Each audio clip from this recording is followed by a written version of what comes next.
ನಮಸ್ಕಾರ. ಇದು ಸುದ್ದಿ ವಿಶ್ಲೇಷಣೆ. ನಾನು ಶಶಿಧರ್ ಭಟ್. ಇದು ನನ್ನ ಡಿಜಿಟಲ್ ವಾಹಿನಿ ಸುದ್ದಿ ಟಿವಿ. ನಿನ್ನೆ ಬಿಹಾರ್ ಚುನಾವಣೆಯ ಫಲಿತಾಂಶ ಬಂತು. ಇವತ್ತು ಮುಖ್ಯಮಂತ್ರಿ ಸಿದ್ದರಾಮಯ್ಯ ದೆಹಲಿಗೆ ತೆರಳಿದ್ರು. ಇವೆರಡೂ ಕೂಡ ಸಂಬಂಧ ಇದೆಯಾ ಇಲ್ವಾ ಅನ್ನೋದನ್ನ ನಾನು ನಿನ್ನೆನೆ ಹೇಳಿದ್ದೀನಿ. ಬಿಹಾರ್ ಚುನಾವಣಾ ಫಲಿತಾಂಶ ಕರ್ನಾಟಕದ ಮೇಲೆ ಯಾವ ಪರಿಣಾಮ ಬೀರುತ್ತೆ ಅನ್ನೋದ್ರ ಬಗ್ಗೆ.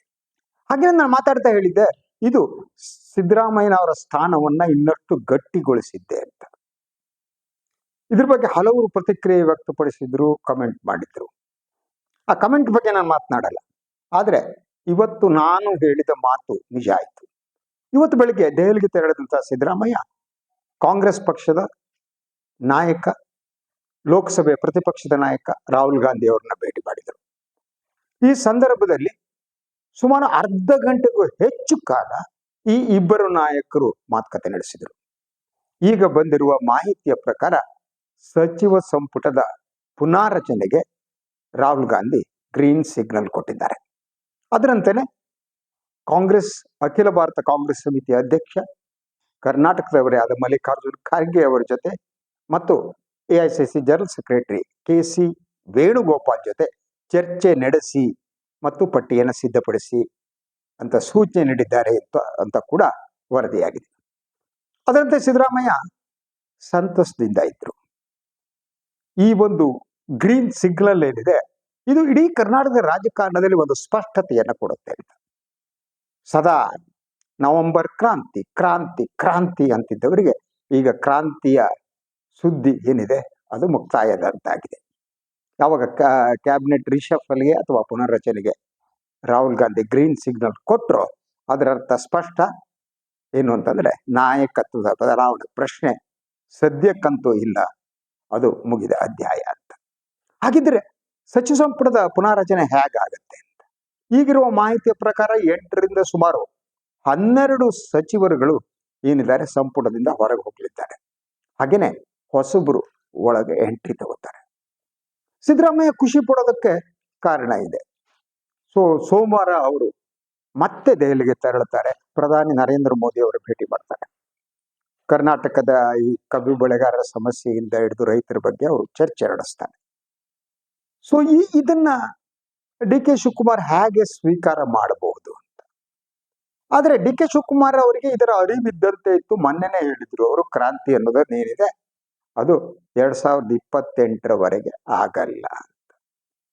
ಅದರಿಂದ ಇದು ಒಂದು ಏನು ಇಡೀ ಸಿಚುವೇಶನ್ಗೆ ಒಂದು ಕ್ಲಾರಿಟಿ ಬಂತು, ಕ್ಲಿಯರ್ ಆಯಿತು.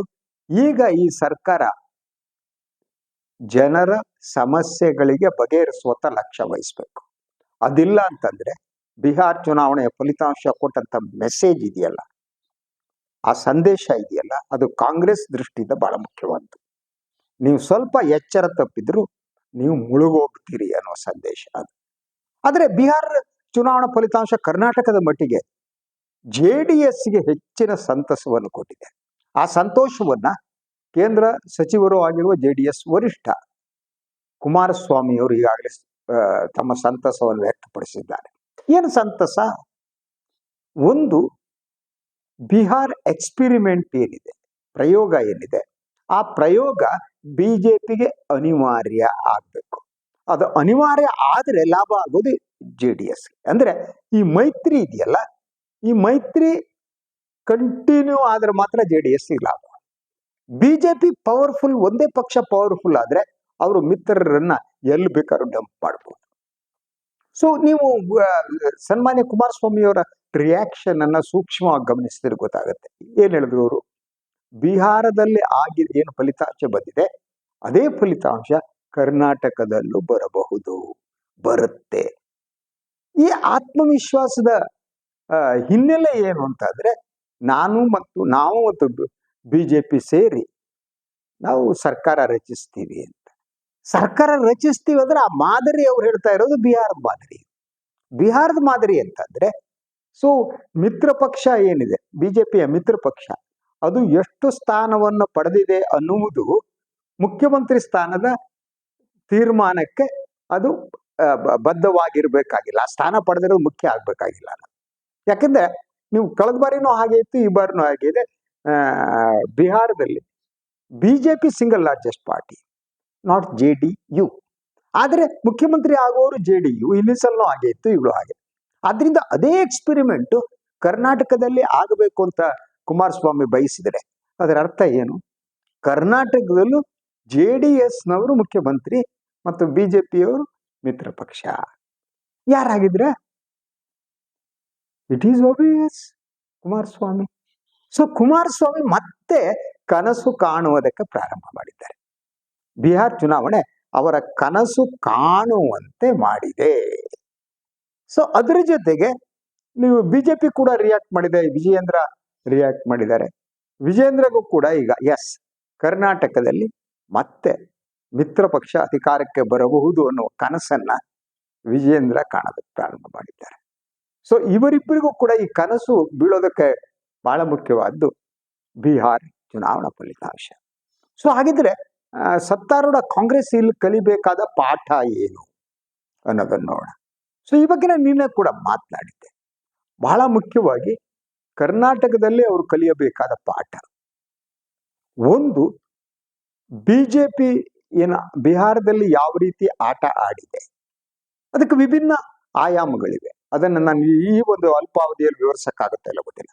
ಆದ್ರೆ ಆ ಒಂದು ಪ್ರಯೋಗ ಬಿಹಾರದ ಪ್ರಯೋಗ ಅನ್ನೋದು ಕರ್ನಾಟಕದಲ್ಲಿ ಇಂಪ್ಲಿಮೆಂಟ್ ಆದ್ರೆ ಏನಾಗುತ್ತೆ? ಸೊ ಇಡೀ ಬಿಹಾರ್ ಚುನಾವಣೆಯಲ್ಲಿ ಎಮರ್ಜ್ ಆದಂತ ಇಶ್ಯೂಸ್ ಇದೆಯಲ್ಲ, ಆ ಇಶ್ಯೂಸ್ ಅದು ಯಾವುದು? ಅದ್ರ ಜೊತೆಗೆ ಇಡೀ ವೋಟ್ ಬ್ಯಾಂಕ್ ಏನಿದೆ, ಯಾರ ವೋಟ್ ಬ್ಯಾಂಕು? ಬಿಹಾರದ ಮಟ್ಟಿಗೆ ಏನು ತೇಜಸ್ವಿ ಯಾದವರ ವೋಟ್ ಬ್ಯಾಂಕ್ ಅನ್ನ ಒಡೆದಿದ್ದು ಅಂತ. ಸೊ ಯಾವುದು ತೇಜಸ್ವಿ ಯಾದವ್ ಅವರ ವೋಟ್ ಬ್ಯಾಂಕ್ ಇದೆಯೋ ಅದೇ ವೋಟ್ ಬ್ಯಾಂಕು ಕರ್ನಾಟಕದಲ್ಲಿ ಸ್ವಲ್ಪ ಮಟ್ಟಿಗೆ ಸಿದ್ದರಾಮಯ್ಯನವ್ರ ವೋಟ್ ಬ್ಯಾಂಕ್ ಕೂಡ. ಅಲ್ಲಿ Muslim plus backward class, especially ಯಾದವಾಸ್.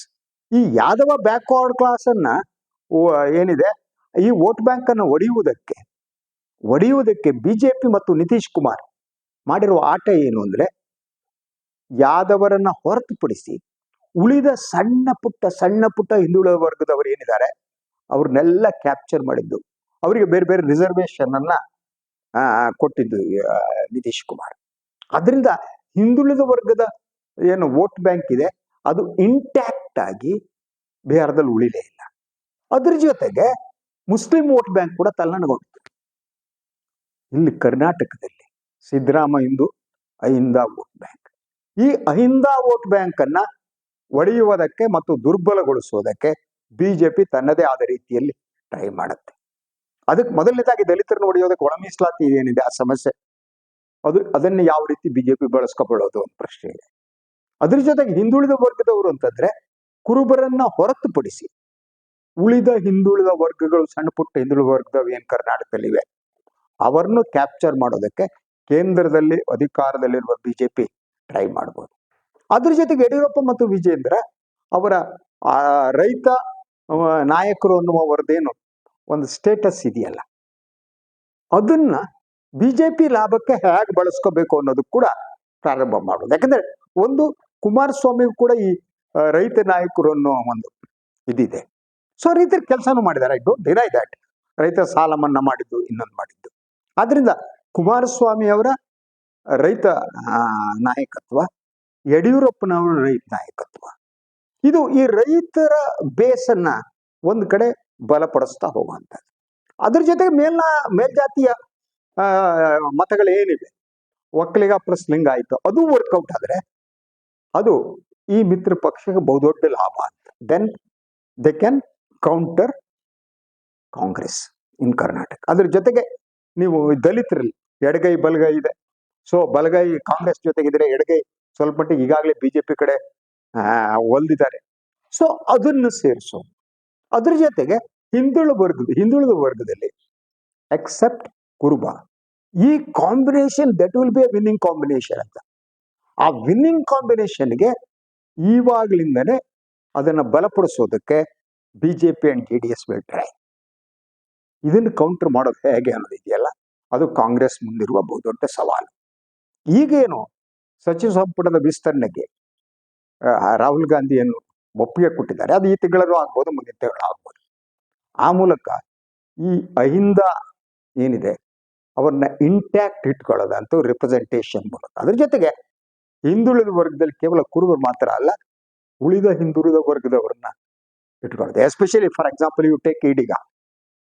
Ediga ಏನಿದೆ, ಈಡಿಗದ ಪವರ್ಫುಲ್ ನಾಯಕತ್ವವನ್ನ ಇದುವರೆಗೆ ಸಿದ್ದರಾಮಯ್ಯ ಬೆಳೆಸಲಿಲ್ಲ. Madhu Bangarappa is not effective ನಾವು. ಸೊ ಇದರಲ್ಲಿ ಏನಾದರೂ ಈಗ ಹರಿಪ್ರಸಾದ್ ಅಂದವರು ಎಂಟ್ರಿ ತಗೊಂಡ್ರೆ ಆಗ ಅದು ಪ್ರಬಲ ಆಗ್ಬೋದು. ಸೊ ಆ ಚಾಲೆಂಜ್ ಕೂಡ ಈಗ ಸಿದ್ದರಾಮಯ್ಯವ್ರ ಮುಂದೆ ಇದೆ. ಆ ಮೂಲಕ ಇಡೀ ವೋಟ್ ಬ್ಯಾಂಕ್ ಬೇಸ್ ಅನ್ನ ಹೇಗೆ ಇಟ್ಕೋತಾರೆ, ಹೇಗೆ ಬಲಪಡಿಸ್ತಾರೆ. How we counter BJP and JDS, that is the most important thing. Let us wait and see. Anyway, ಇವತ್ತು ಸಿದ್ದರಾಮಯ್ಯನವರು ನಿರಾಳರಾಗಿದ್ದಾರೆ. ಅವರಿಗೆ ಈ ತಕ್ಷಣ ಯಾವುದೇ ಥ್ರೆಟ್ ಇಲ್ಲ. ಸಹಜವಾಗಿ DK ಶಿವಕುಮಾರ್ಗೆ ಬೇಸರ ಆಗಿರುತ್ತೆ. ನವೆಂಬರ್ ಕ್ರಾಂತಿಯನ್ನ ಅವರು ನಂಬ್ಕೊಂಡಿದ್ರು. ಈ ಕ್ರಾಂತಿ ನವೆಂಬರ್, ಡಿಸೆಂಬರ್, ಜನವರಿ ಚಾನ್ಸಸ್ಸೇ ಇಲ್ಲ. ಈಗ ಬೇಸರ ಆಗ್ಬೋದು. ಆದ್ರೆ ರಾಜಕಾರಣದಲ್ಲಿ ಇದೆಲ್ಲ ತುಂಬಾ ಸಹಜ ಆಗುತ್ತೆ. ಇದಕ್ಕಿಂತ ಬಹಳ ಬೇಜಾರಾಗ್ಬೋದು ಯಾರಿಗೆ ಗೊತ್ತಾ? BJP-ಯಲ್ಲಿರುವಂಥ ಒಕ್ಕಲಿಗರ ನಾಯಕರಿಗೆ. ಅವರು ಏನು ಟ್ರೈ ಮಾಡ್ತಾ ಇದ್ರು ಅಂತ ಎಟ್ ಎನಿ ಕಾಸ್ಟ್ ಸನ್ಮಾನ್ಯ DK ಶಿವಕುಮಾರ್ ಅವರು ಮುಖ್ಯಮಂತ್ರಿ ಆಗಲಿ ಅನ್ನೋ ರೀತಿಯಲ್ಲಿ. ಅಶೋಕ್ ಅಂತೂ ಬ್ಯಾಕ್ BC ಈ ಇಡೀ ನವೆಂಬರ್ ಕ್ರಾಂತಿಯ ಒಂದ್ ರೀತಿ ಸೂತ್ರಧಾರರು ತಾವೇ ಅನ್ನುವಂತೆ ಅಶೋಕ್ ಬಿಹೇವ್ ಮಾಡ್ತಿದ್ರು. ಅದರಂತೆ ಹಳೆ ಮೈಸೂರು ಪ್ರದೇಶದ ಹಲವರು BJP MLA-ಗಳು, ಮಾಜಿ MLA-ಗಳು ಕೂಡ ಆ ಕನಸು ಕಂಡಿದ್ರು. ನಮ್ಮವರೊಬ್ಬರು ಆಗಲಿ ಅನ್ನೋದು ಆಸೆ. ಅದು ತಪ್ಪು ಅಂತ ನಾನು ಹೇಳ್ತೇನೆ. ರಾಜಕಾರಣದಲ್ಲಿ ಇವತ್ತಿನ ಈ ಜಾತಿ ವ್ಯವಸ್ಥೆಯಲ್ಲಿ ಇದೆಲ್ಲ ಇದ್ದೇ ಇರುತ್ತೆ. ಆದರೆ ಅದನ್ನು ಮೀರಿ ಇವತ್ತು ಸಿದ್ದರಾಮಯ್ಯ ನಿರಾಳರಾಗಿದ್ದಾರೆ. What will happen next? ನಾನು ಬಹಳ ಸಂದರ್ಭದಲ್ಲಿ ಹೇಳೋ ಹಾಗೆ ರಾಜಕೀಯ ಅನ್ನೋದು it is not a mathematics. 2+2 4 ಆಗಲ್ಲ.